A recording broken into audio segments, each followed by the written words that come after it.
All right, what's up, guys? VV back with another video. And in today's video, guys, we are going to be taking a look at Gecko Moria. This deck, this is just a standard deck I got off OnePieceTopDecks.com. I just clicked the first place deck and just decided to throw it through the sim. I recorded these games yesterday, and now I'm just going to talk over them. These are all just, OP TCG sim games in the East. These are not, like, ranked or anything like that. Excuse me. And, yeah, so let's just go ahead and blast through this. Real quick, though, at the time of recording this video, you see down there at the bottom right, down here for the date, it is February 6th. So we got about one more month, guys, a little over a month before OP06 comes out, which I think is projected to release on March 15th for us over here in the West. So we got to start looking at some of the OP06 stuff coming out. Okay, let's go ahead and dive straight into this. We got 5 games we're going to be taking a look at. I got this at 2x speed. First game up, we're going against Sakazuki, and we did go first.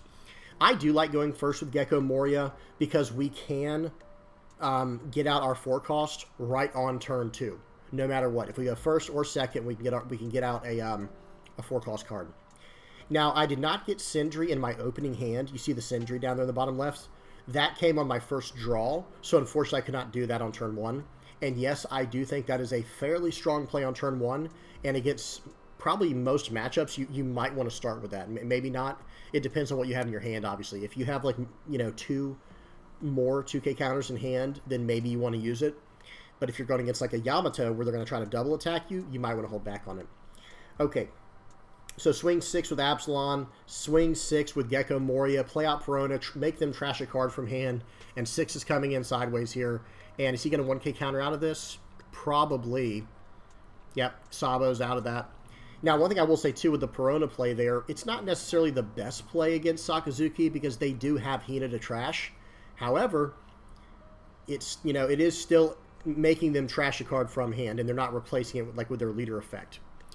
All right, and he was able to bottom deck my Perona, unfortunately, with Houndblaze, and he's going to swing 8 into my Absalom. So I 2K out of that to force his guy sideways. His, what's his name there? His, excuse me, I can't remember his name. Is Borsellino. I'm sorry, guys, I'm struggling today. But we're going to -2 to the Hina, and then we're going to load up on Gecko Moria, swing 9 at Borsellino, trash this hog back, play out the Absalom, KO the Hina, and run 9 into Borsellino, and it goes down. So it ended up working out pretty well in the end. It was questionable countering out like that, because if he had not swung in with his Borsellino, which I don't think he should have, by the way, if he had not swung in with his Borsellino, then that play might have been, kind of, I don't know, I guess then he would have had to deal with more attackers. It depends. And there you go. So he had Gecko Moria to back it all up, so it all makes sense now. He drops out Gecko Moria, gets the Borsellino back, draws an additional card with the brand new, and he's back in this race. So I swing 3 into the brand new to see if he wants to turn his Borsellino sideways, which I would love to, take that card out again. I would just keep swinging 6 into it. And it looks like in this situation, it's just going to be swing 6, trash a card from hand, play out Hogback to get my Gecko Moria out of the trash. See if he takes it. It's important to swing 6 when you're going against some Borsellino. Okay, and then play out a Borsellino of my own, and yeah. His turn, but he knows I have Gecko Moria in my hand. So I can very comfortably trade my Borsellino if needed, or my Absalom, or my Hogback. I can very comfortably trade anything that's on the board right now because I can get it back with my Gecko Moria. So this is on 2x speed, guys. Let me make sure it's on 2x speed. It is. This is on 2x speed. He's just, there's a lot of possibilities right now. I don't know what's in my opponent's hand. Looks like he wants to Houndblaze my Borsellino. He's going to play a Suru out of hand. that is a pretty decent target there. Now, when he went for my Absalom, that was interesting to me. Swing 9, of course, I'm going to take that. So, it's like, okay, well, I'm going to attack into your Borsellino now, right? Like, that's almost for sure. Well, actually, excuse me. I've got another play in mind here. Sorry, guys. Like I said, this was yesterday.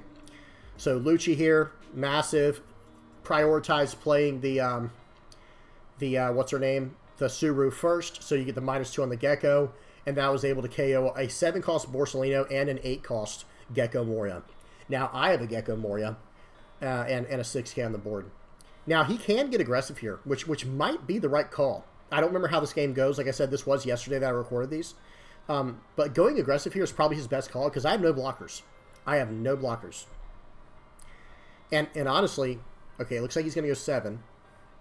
I take it. I have to. Right, I don't have a choice. And then he's going to go 8, which was the right call because if he had gone 7, then I would just got out of that. He KOs that and that. And honestly, he should have swung into my Suru right there.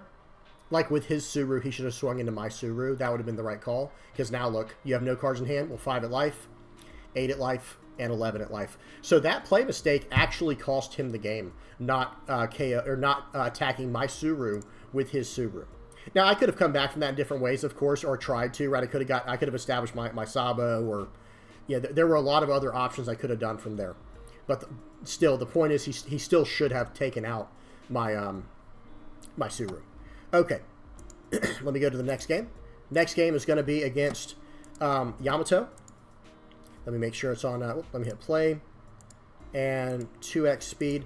Okay, for this one, sorry guys, I started the video like 1 turn late. He put down, I went turn 1 Sindri, and that's how I got those cards in the trash. And then he went turn 1 Rosinante. I blasted next turn with my Absalom while swinging 6 at face.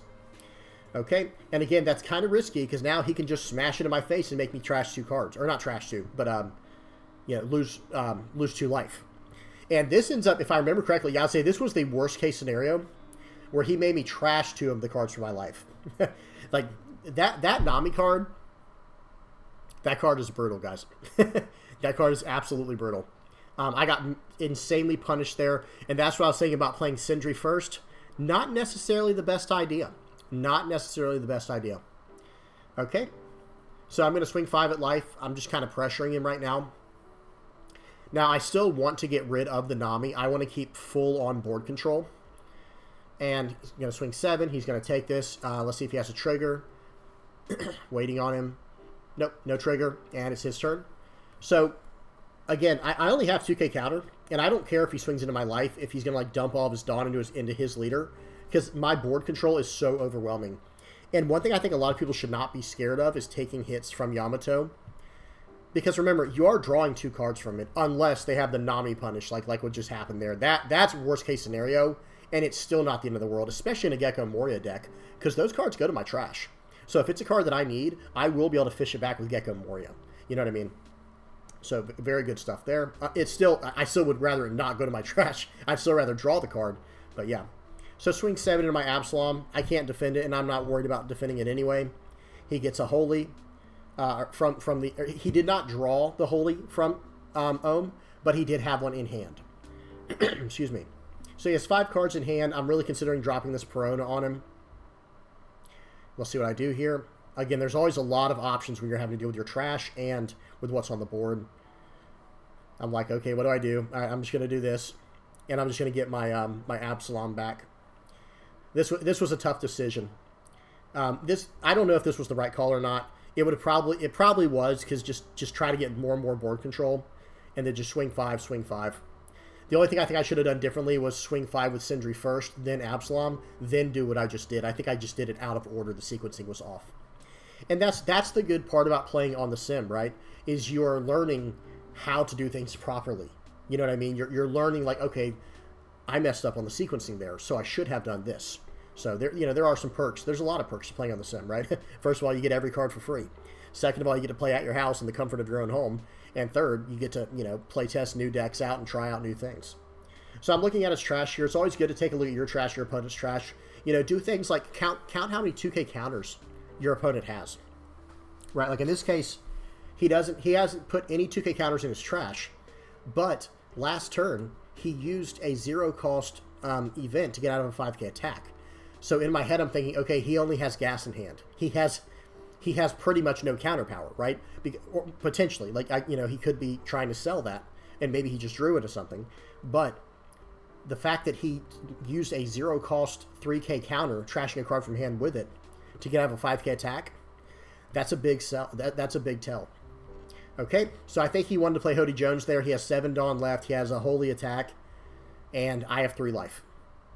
So this game is pretty much over, just looking at the board state. I don't think there's any way for him to get out of it.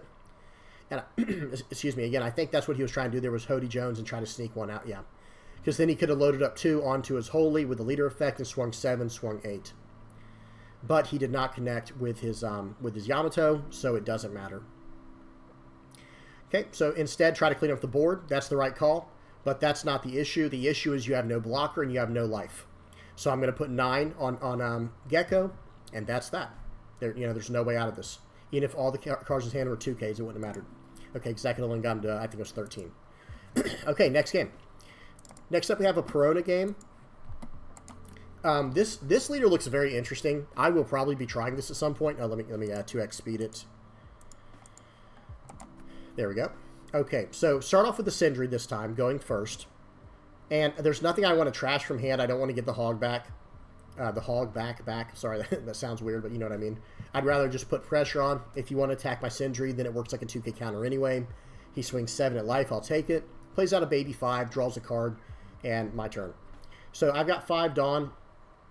In my head, I'm thinking, okay, as much as, as good as Sabo is, I find myself playing Sabo less and less in the early to mid game and just hoping I get him by the late game. That's just, that's just how I feel. I feel like I've been dropping him as a 1K counter often. And maybe that's not the right play. It'll always depend on the matchup, but that's just how it feels.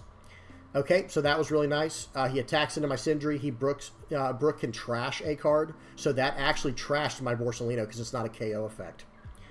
Brand new gets a Great Eruption, so -2/-2. Swing here. That was a perfect turn as far as the Dawn goes. Get out Absalom, KO the Brook, and I'm in very good shape this game. Right, we are off to the races. I have Gecko Moria in my hand. I've got double Ice Age and a Rob Lucci. I can, and a Suru. So I can essentially get anything off the board, right? So -5 for Ice Age, -5 for Ice Age, and -2 for Suru. That can get so much off the board. Okay, so swing 3 into there. Let's see if he wants to block it. He does not. That's the right play, because otherwise I could start attacking his Borsalino.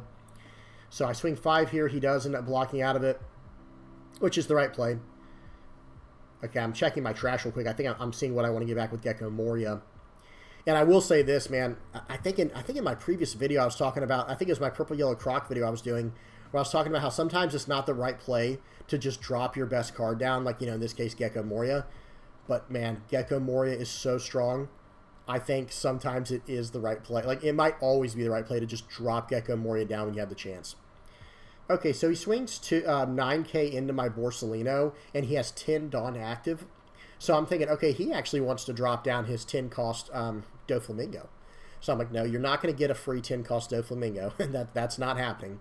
Excuse me. So I go ahead and counter out of it, because now he can't attack into my Borsalino unless he wants to, give up that chance to drop Doflamingo. All right. So let's see what he does here. This player was very... what's the word I'm looking here? I'm trying to be as politically correct as possible. He was taking a long time with his turns. Okay, that is the nicest way I can say it. And you'll see that as the game goes on. So I'm just like, okay, can you please... Guys, remember, I'm in 2x speed right now. Okay, 2x speed, and he is just waiting patiently. All right, so let's see what he does. I don't want to go forward with this just video player, because it'll go forward 30 seconds. Let's see what he does here. I believe he plays down a 7-cost... something or other. I can't remember. I think he... What was it? I can't remember. I think he plays a 7-cost card, though. Because if you look into my hand, I have exactly enough with Rob Lucci to KO a 15 costs worth of characters. Because a 1 and a 2 with Lucci, and then +5 is 8, +5 is 13, and +2 is 15 with the Great Eruption.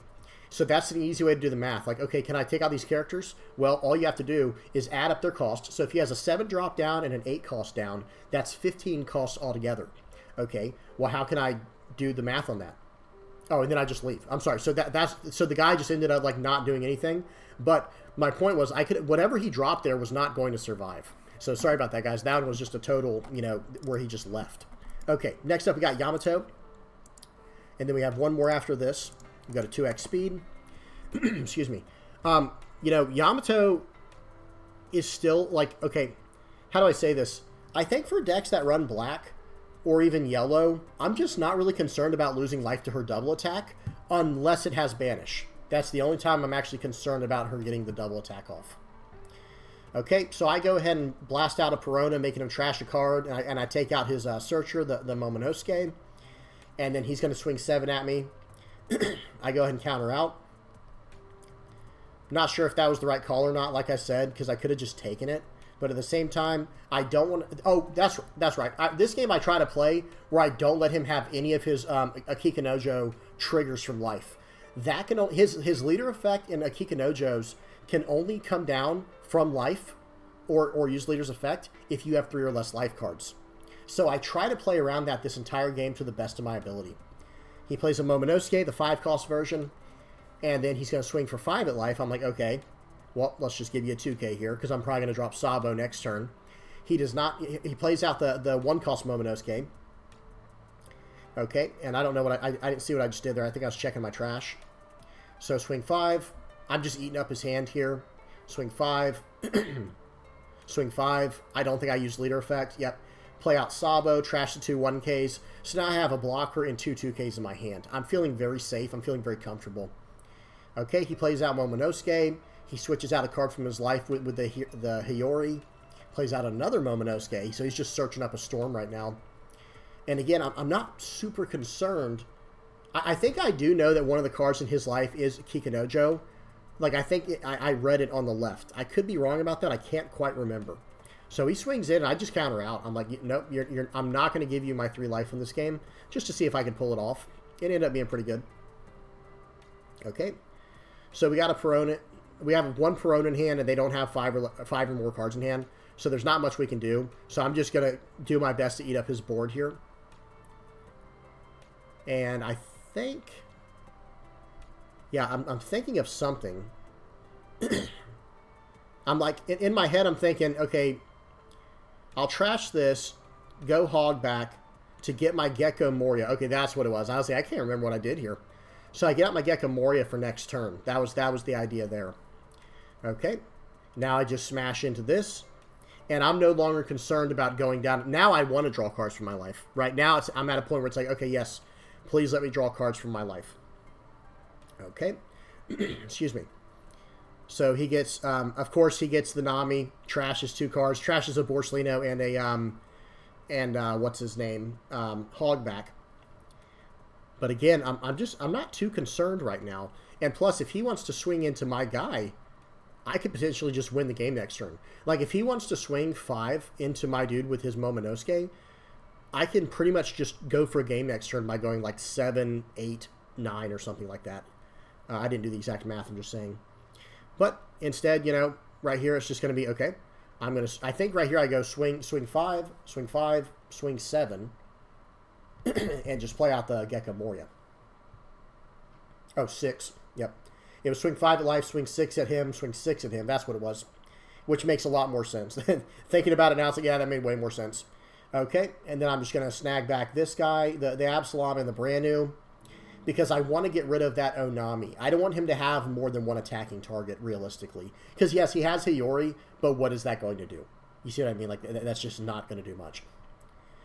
Okay, I think he got every single Momonosuke this game. I could be wrong.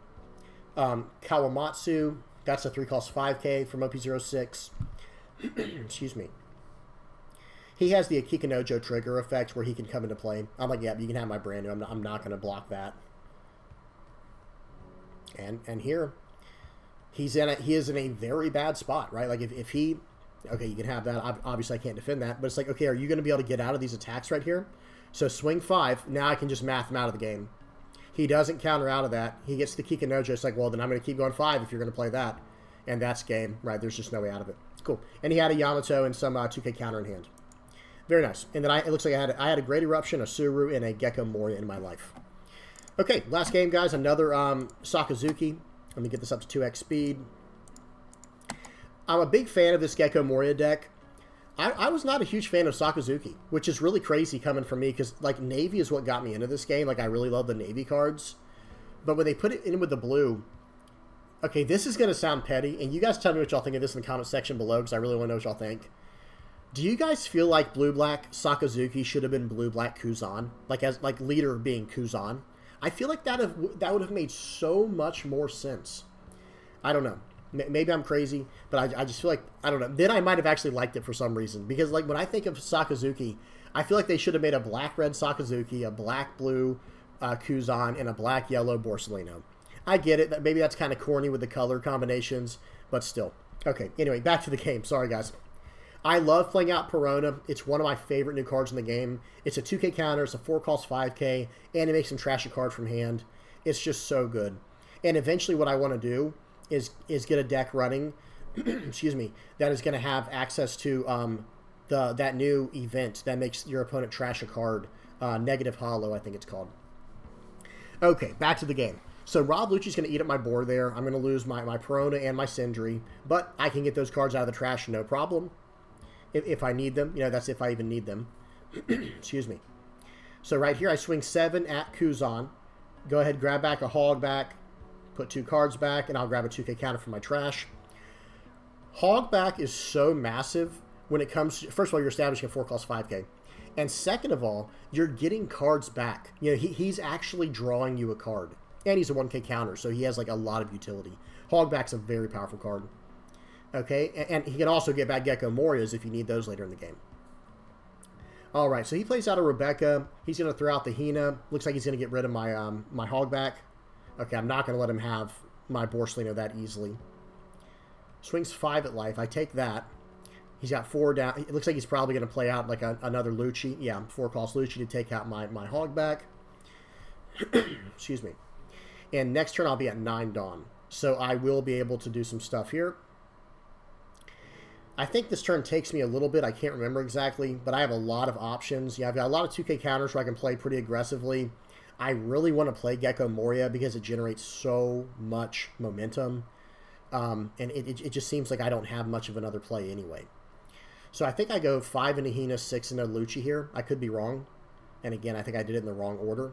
But that's okay. That's why I play on the sim, right, to learn these matchups. So swing 6 into Lucci, like I was saying. And then I think, okay, I don't swing into Hina. Okay. Interesting. I like looking back, I feel like I should have. Because I'm sitting on 10,000 counter power right now. 10,000. And if he wants to swing into my Borsalino, that's way easier to defend. You know, he's a 6K character on defense. So he's a lot easier to defend if they want to go into him. Okay, 2K there. He got rid of my Perona, I believe. I think he pretty much like has to get rid of my Kuzan, because otherwise I can just KO anything in the game. Swing 7 at lead, block with Borsalino, give him a 2K. Plays out a Rebecca, which will probably play out another Hina. Yep, -4 to my Kuzan and probably Hound Blaze here. Yeah, Hound Blaze that, swing in for 8. That was a good turn for him. Do I counter? No, I don't counter out of this. And I really considered Great Eruption here because he has 2 cards in hand, but I needed the cost reduction. That was why I didn't do that. Okay, so let's see what happens here. Swing 9, I'll get a Rebecca like 100% of the time. If he had not blocked the Rebecca, that would have just been a play mistake, but that's fine because I'm just going to eat up everything I can here. -2 there, -2 there. Lucci, get rid of those 2, his Lucci and his Hina. And then I'll just swing 6 into his Lucci. And I'm looking if I want to grab a card back from the trash. I'm like, yeah, I think I kind of do. Play out the Hog back, and then grab another 2K counter. And he counters out there, so it's like, okay. Again, I would swing into the Rod Lucci if he did not have a blocker on the field, because I think that's the right play. Okay, swing 5. Okay, he's obviously about to play the 10 drop. Okay, yeah, that was common sense. And that's a good card here. Like, that does get him his cards back. But the question here is, like, okay, is it too little too late? Because I have a full board, and I just completely time warped when you did that. Because, remember, I counted out of every single one of those, and I still have 5 cards in hand. So let's just start taking every card you just drew. I'm going to take it right now. So swing 5 here, swing 5 here. Swing. I think I'm going to play Borsalino and Sabo here. Swing 7 here. Okay, I think he's waiting on a trigger. Excuse me. So play out Sabo, play out and get another 2K counter, play out Borsalino, so swing 9 there. Blocks with Rebecca. I think, like, looking back, the only thing I would have done differently there is swung 7 at Rob Lucci with my Rob Lucci instead of going to face, which would have forced the Rebecca block then. Then I might have been able to get it with my Gecko Moria, unless he did a 2K counter to get out of that. But I'm sitting on 3 blockers. None of them can be KO'd. He has to have Hound Blades or he's not getting through. I have 1 life left and 6k counter in hand. You basically cannot feel much more safe than this, right? Because you have 2 little cards for them to trash. You have 3 blockers. None of them can be KO'd. Now, they can be bottom decked. Excuse me. But then it's like, okay, how are you going to bottom deck all my cards and still establish a blocker? Because I can turn all of them sideways. Every one of my cards is 5,000 power or more right now. Because remember, Borsellino is only 6k on defense. On offense, he's a 5k. So he Hound Blazes. Let's see what he does here. He's really thinking, because this is the whole game right here. The way that this attack goes with his Lucci and his leader and his okay, right here he's going to go for 8. I'm like, I can't risk him going too big here, like, and having another Hound Blaze or something. So I'm going to block out of this one, because if he has another Hound Blaze, you know, that would be disastrous, right? I would still be able to block out of one of them, you know, with the Lucci. I'd be able to block out of the Lucci even if he was at 9,000. But yeah, we'd rather not get to that point. So since that doesn't work out for him, he has to end up going like that, and now he has to play a blocker or the game's over. And he didn't have one, so I guess the game's over. All right, let me pause right here. There we go. Well, guys, that was about it. Again, the deck, if you want to know what it is this right here. Nothing too fancy. This is just a straight-up list that I think I ripped off of OnePieceTopDecks.com. One card that I want to eventually mess with, not right now, just in the future, is let me do. Whoops, it's kind of finicky with the search. There we go. I want to mess with this card, Negative Hollow. This is a 2-cost, trash 1 card from your opponent's hand. I don't think it's coded correctly in the sim just yet, because notice it says trash 1 card from your opponent's hand, not your opponent trashes a card. Like, that's what Perona says.